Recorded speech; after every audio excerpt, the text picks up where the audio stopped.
वज़ीर आज़म शहबाज शरीफ जो चवण आहे त पाकिस्तान दुश्मन के मुंह तोड़ जवाब ॾेई अज़ीम फतेह हासिल कई। ऑपरेशन बुनियानुन मरसूस में दुश्मन जे 6 जहाज़नि खे तबाह कयो वियो। भारत पाकिस्तान ते हमलो करे बेगुनाह शहरनि खे शहीद कयो। पाक फ़ौज जे मुंह तोड़ जवाब खां पोइ भारत जंगबंदी ते मजबूर थी वियो।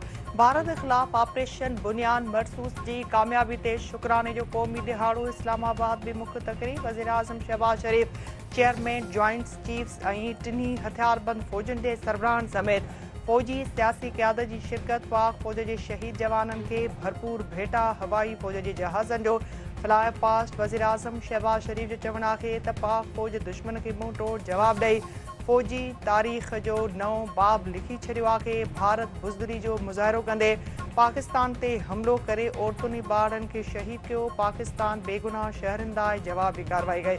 पाकिस्तान हिकु पुरअमन मुल्क आहे पर दिफ़ा जो हक़ रखे थो।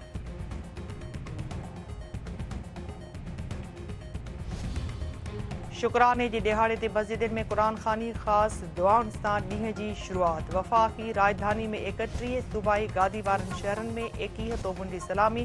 क़ाइद आज़म मोहम्मद अली जिन्ना ऐं अल्लामा इक़बाल जी मज़ार ते गार्ड जी तब्दीलीअ जूं तक़रीबूं।